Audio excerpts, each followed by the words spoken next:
Okay, so I live in Brisbane. I've been doing placemaking since 1987.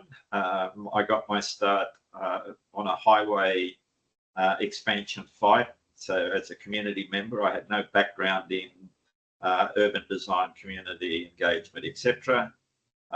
So that experience is what plunged me into the whole world of urban design, etc.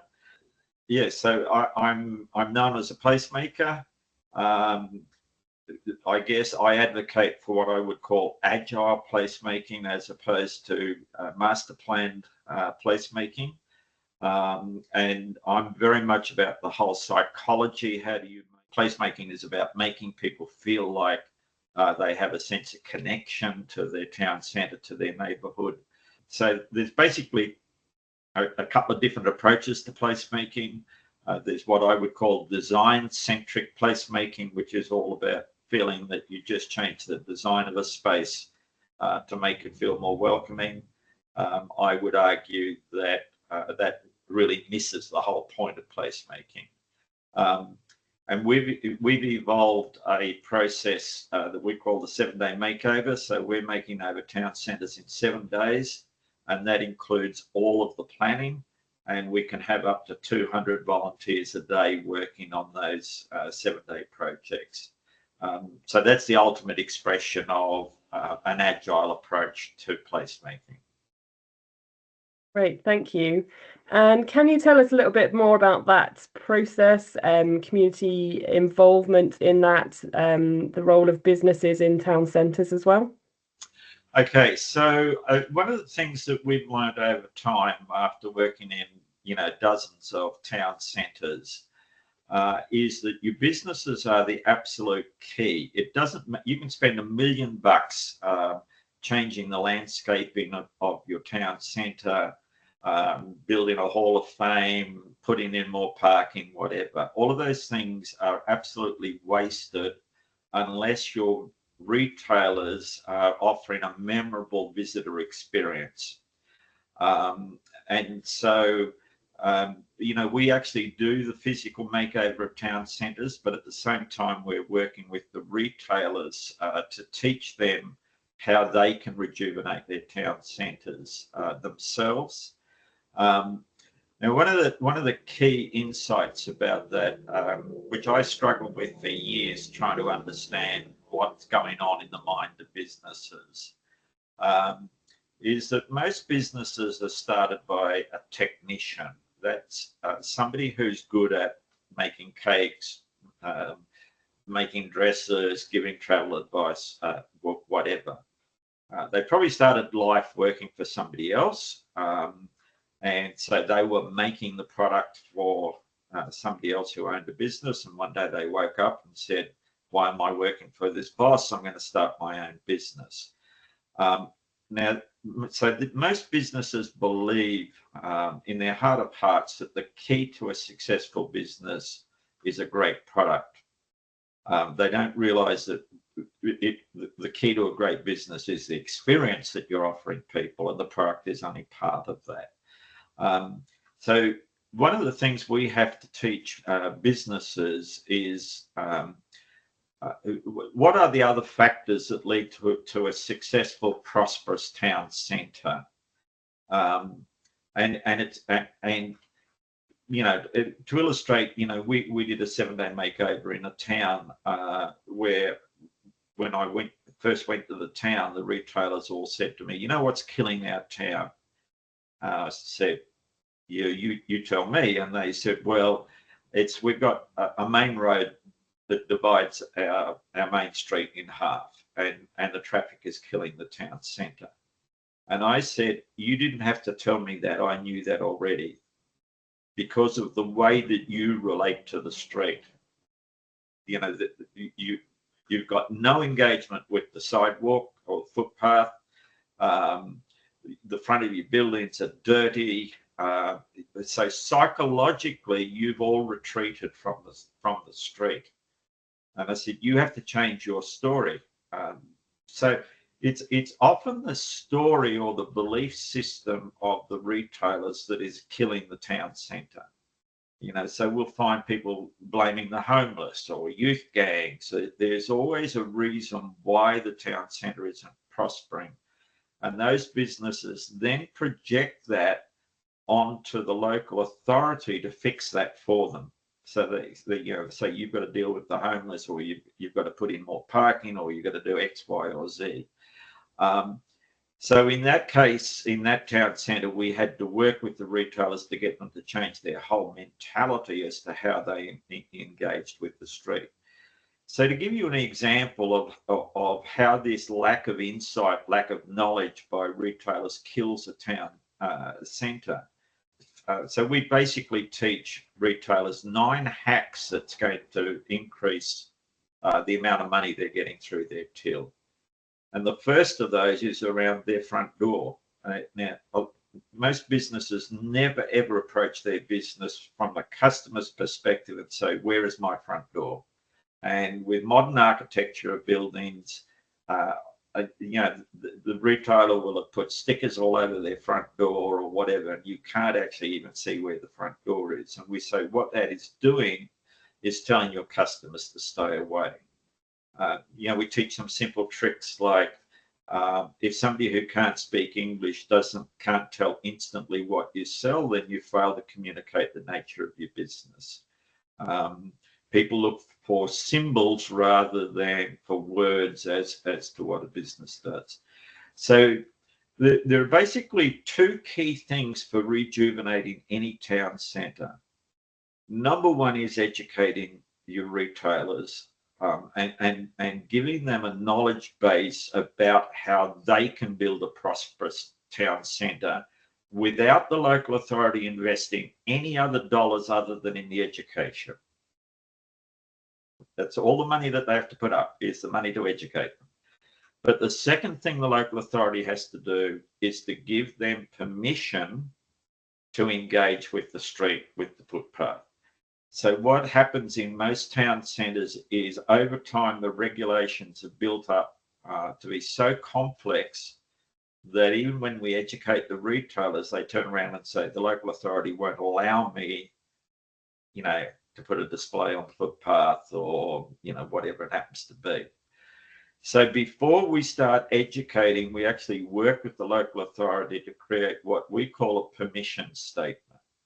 Now, permission statements take the original intent of the regulation. So what happens over time is regulations are brought in, but then they get lost in translation over time. And local authorities then stick with a blind adherence to those regulations without understanding what the intent is.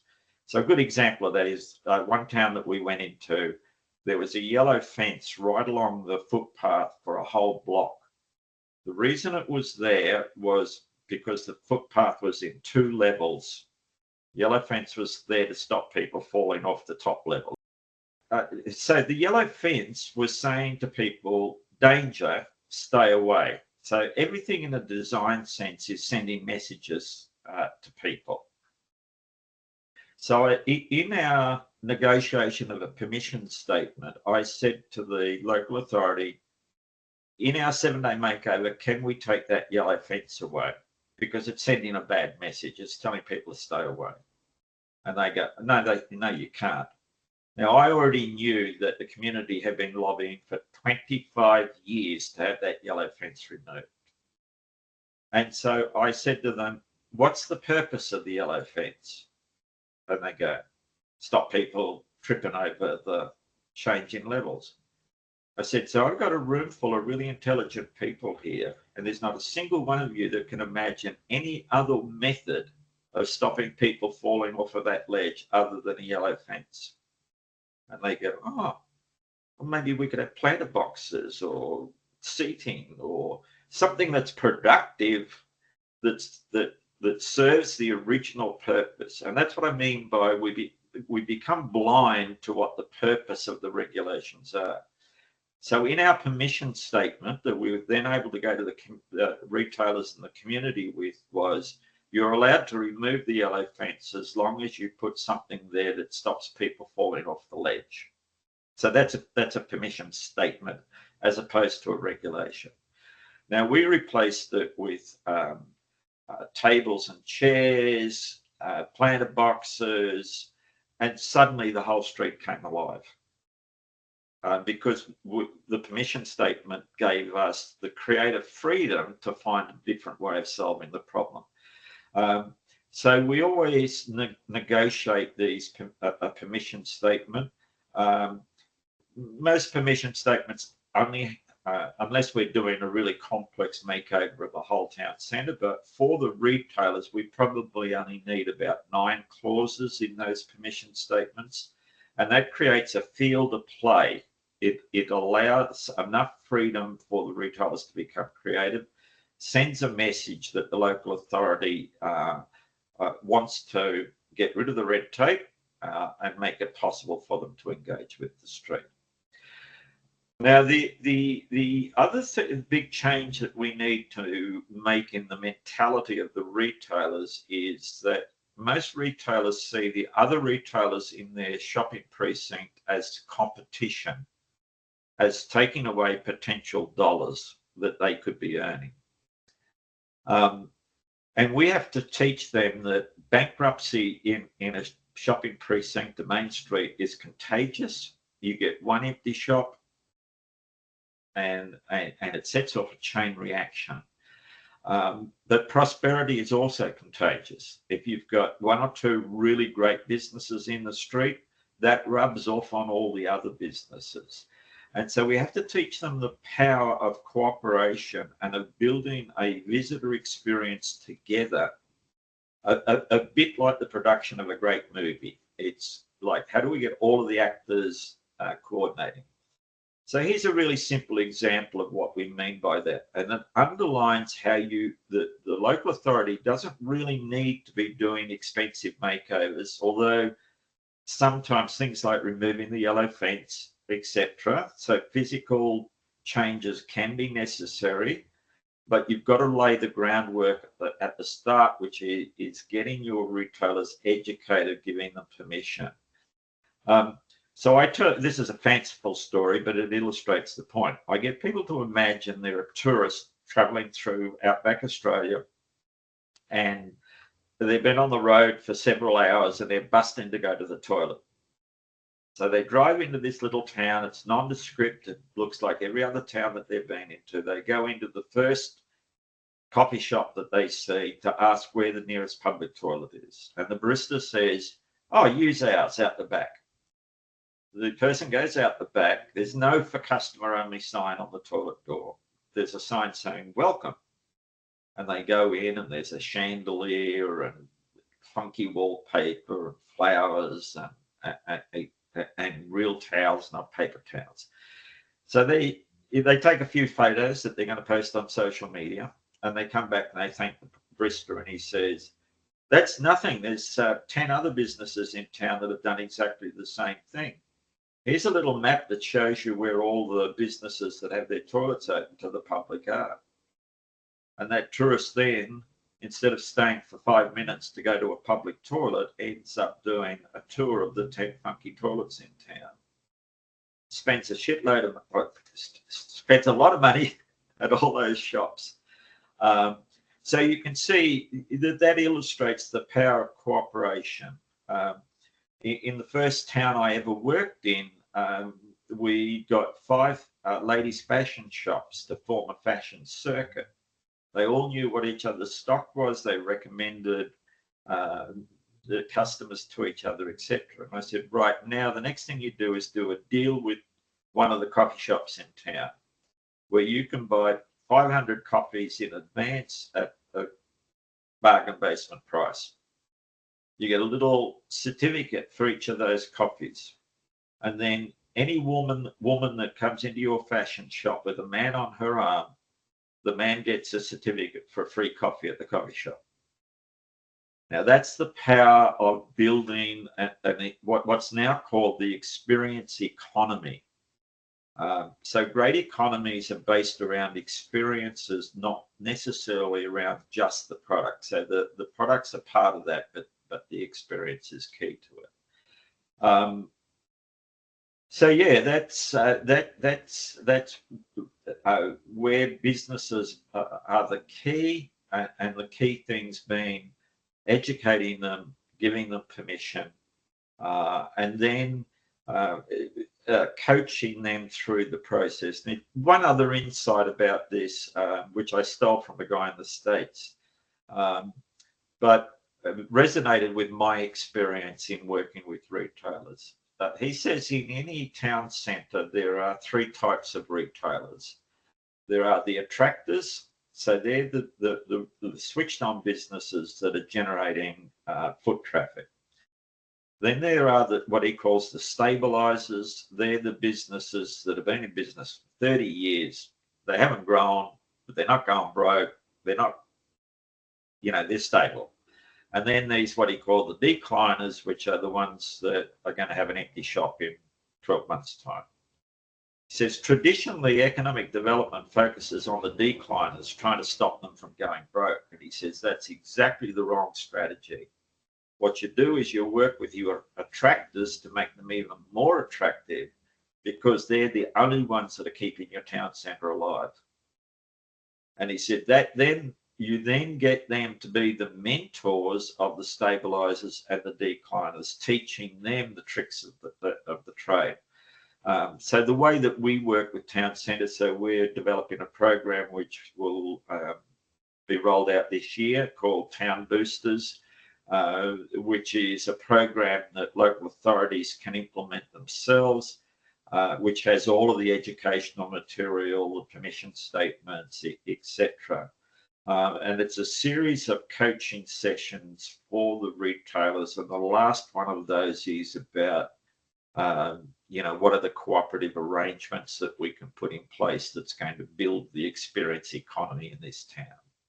I've heard you say in the past that placemaking is about making a house a home, and you also talked a little bit there about the importance of street life. I wonder if you could elaborate a bit on the importance of a kind of vibrant street life and how to go about enhancing that, if that's something that's lacking in a town centre.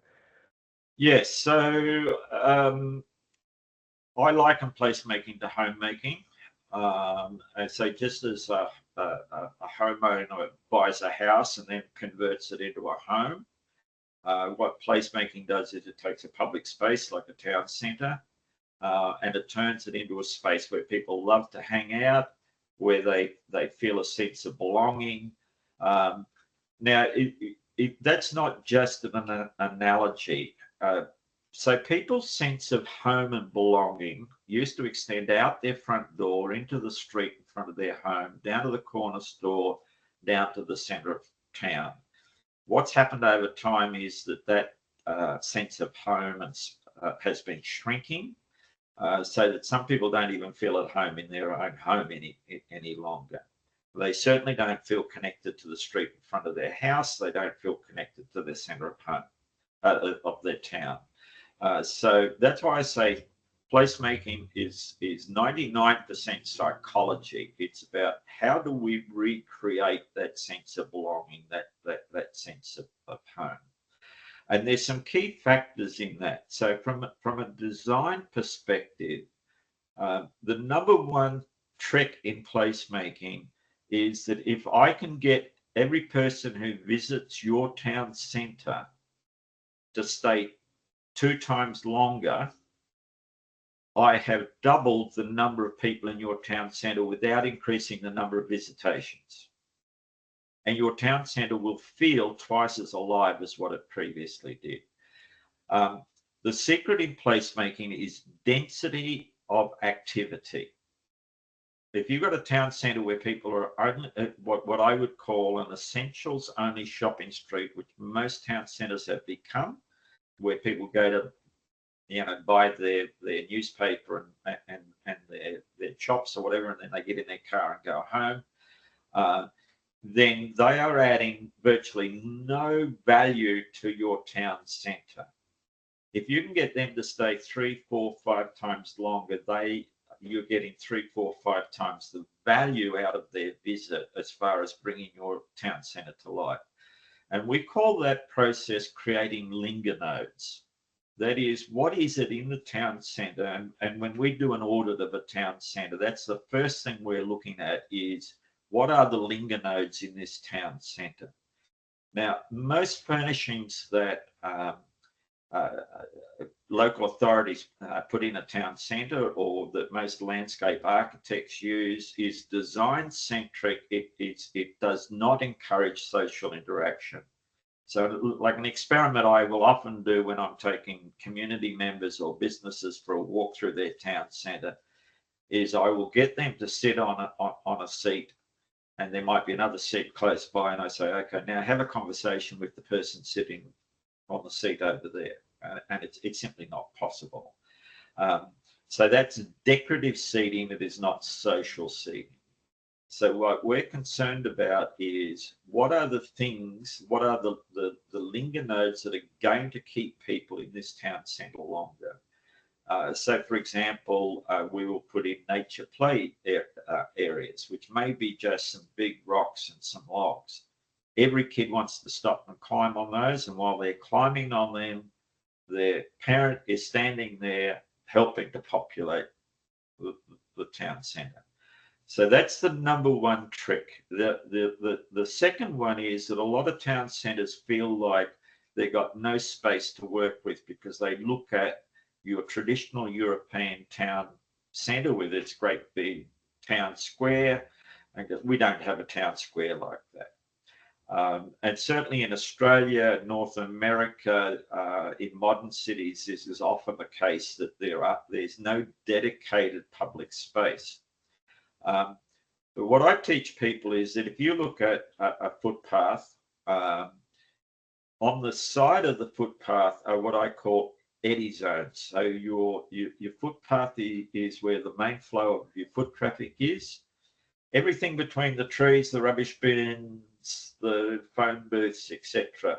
All of that wasted space is what I call an eddy zone, and that's where you can create a whole series of mini town squares, if you like. So it's the collection of all of those things. So my approach is very much about how does the design fit in with what our social objective is, our economic objective, etc. So it's psychologically driven with a design element backing it up. So what I say is design is the carriage at the back of the train. It's not the engine driving the train. It's an essential part of the train, but it's not what is actually driving it. There's one other thing I should mention very quickly, which is at the heart of what we're doing. So when the first villages were established, they were established on what I call the citizen model, which is where every person had a civic responsibility to share their gifts, their knowledge, what they're good at, etc., with the wider community. And then everybody got back more than what they actually put in, which is the magic of what towns and cities are all about. If they had a problem, they put their heads together and solve that problem themselves. So the local authority had very little to do with problem solving at the neighbourhood level, the town centre. The retailers saw their role as not just an economic role, but as a social, civic, cultural role as well. And, you know, so I don't need to expand on that. But what has happened over time is that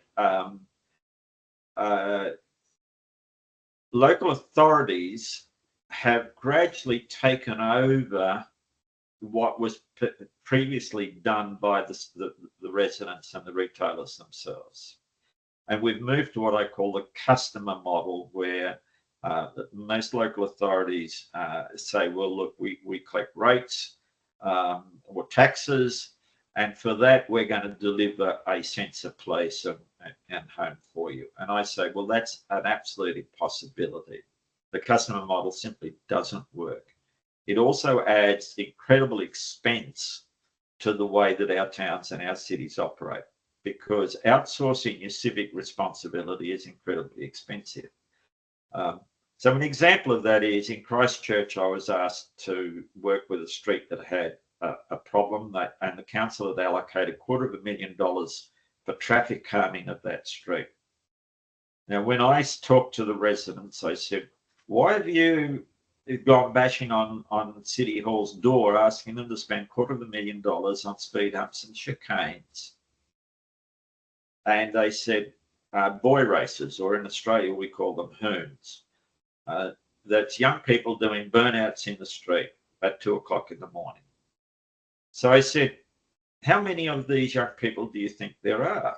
And this elderly gentleman jumps up and goes, 5, and I can tell you where every single one of them lives. Now you do the maths. That community was asking their council to spend $50,000 per youth to try and get them to behave themselves. I said, has anybody been to knock on their door and ask them what we need to do to get them to behave themselves? I think they'll do it for less than $50,000. Now, I worked in another town where a gentleman said he had the same problem. And what he did is he went down at midnight in his pajamas, stood in the middle of the street, and put his hand up and said to the boy racers, stop. When they got out of their cars, he said, you know, when I was your age, I also loved my car. He said, in fact, now that I'm 50, I still love speed. I still love great toys. He said, I got a 4-seater jet ski anchored in the bay, which you guys would like to drive my jet ski tomorrow.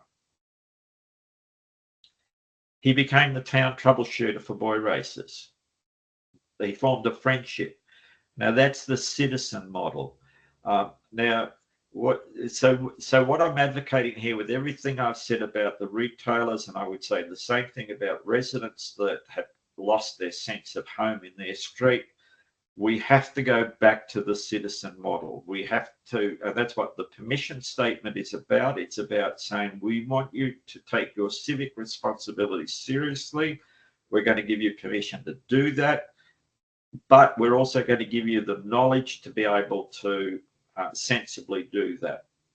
Because one other thing I will say is the presumption that communities or retailers know how to fix their town centre or their neighbourhood, which lies at the heart of all of the community consultation that we currently do, is totally misplaced. I've seen community after community who will ask either their local authority to spend a gazillion dollars, like $250,000 on that street, for things that are not going to work. Those speed bumps and chicanes would not have solved the problem with those young people. Right. The other guy that went down and said, do you want to drive my jet ski? He had a viable solution. So what happens, and this is the major flaw in the way local governments work, particularly here in Australia, and I'm assuming it's probably the same there. When the community comes to the council and goes, you know, we've got a problem with boy racers doing burnouts in our street, or our town centre is dying, we've got all these vacant shops, then the council puts money in their budget for a study to come up with, you know, what's the course of action we need to take to fix that problem. But they never, ever put in the budget at the same time what I would call an implementation budget. So when how I first realised this was I was asked to do a town centre plan in New Zealand for a little village. And I said to the local authority, what's the budget? They said $50,000. I said, is that for me to do the study, or is that for me to implement the solution? They said, that's for you to do the study. I said, how much have you got for a solution? You know, whatever we come up with. And they said, well, we won't know until you've done the study. And I said, well, that's like asking an architect to design you a house. And when the architect says, what's your budget? You go, oh, just bring me your best dream and I'll see if I can raise the money in the next budget. Now, So the major flaw in council planning at the moment is all we end up with is a whole lot of glossy reports because nobody can afford what the consultant comes up with. So we, in that case with the council that asked me to do the town centre, I said, let's do a brave experiment. You pay me $5,000 for my consulting fee, and will you put the other 45,000 on a table? I'll run a 2-day workshop with the community to find the most creative way to spend that 45,000 to make a difference in their town centre. So that's the other key aspect of the way that we work. We will only work with community, with local authorities. I don't care if it's $5 or whether it's 5,000 or 50,000. 7-day makeovers, we will often have a budget, a materials budget. So I separate out my facilitation budget and my implementation budget. So I can say to the community, you've got $62,500 or whatever it happens to be to spend on your town centre. So when we do a 7-day makeover, the first 2 days is me helping the community find the most creative way to spend that $62,500. And then in the next 5 days, we spend it. So it's instant. And so that's what I would call agile placemaking. There has to be, and if you don't have a budget, tell the community you don't have a budget, but you can still give them permission, give them the knowledge and say, sorry, we can't help you with any implementation, but be upfront about it because our current practices are a fraud on the community because all we're doing is getting them to generate what I call unaffordable wish lists. And it's often based in ignorance. They don't know what makes a town centre work. They don't know about Lincoln nodes. They don't know about eddy spaces. They don't know the importance of the density of activity. So often what happens, and this happens even with professional placemakers, is they what I call spread the party too thin. So they try and animate too much public space at once. Whereas one of the things we are constantly having to do is rein the community in and say, no, you must focus just on this one block. Let's make that work first, and then we can make the rest of it work. But I think we're almost out of time, so I just wondered if you had sort of a last thought to leave around, the most important thing that you consider for a true placemaking approach, if you just want to perhaps do a quick minute summary of that. Okay, so perhaps the most important insight is that all problems in our towns started from some small decision that somebody made. So for example, when kids used to play in the middle of the street, and the first parent said to their child, don't play in the middle of the street, play on the footpath. They didn't know that they were giving permission for the traffic to go faster in their street. And when the traffic drove faster, they said to the kids, don't play on the side, on the footpath, play in the backyard or the park. And so it starts a negative cycle that snowballs and gets bigger and bigger and bigger. Now, traditionally, we think that big problems require big solutions. Whereas I argue that solving those problems is the exact reverse of the way that it happened in the first place. So what are the small interventions that could start a positive snowball happening? So you don't need megabucks. In fact, megabucks for me is a warning sign. If somebody says to me, I've got $1 million, will you help us come and spend it? I go, whoa. That's dangerous because it gets into kind of utopian, big picture dreaming rather than an analysis of what is the smallest intervention that we can do. We're actually now doing 4-hour town makeovers. We've gone from 7 days because what we're trying to teach people is let's find that smallest intervention that you can do at the lowest possible cost that has the potential to start a positive chain reaction happening in that space. And that can be as simple as if you've got a boring park bench, putting some outdoor cushions on it and making it feel more like home. That may be With residents, we're encouraging them to simply have a footpath party outside of their house. You know, these are the small interventions that have the possibility. And that's what we need to be thinking about, not spending mega bucks on these great big studies to try and find, you know, the $1 million solution. Brilliant, thank you. And I think that really speaks to where a lot of our town centres are at the moment, and a lot of the challenges that are being faced, you know, same here in Wales as you're finding over in Australia. So thank you, that's incredibly helpful. Thank you very much.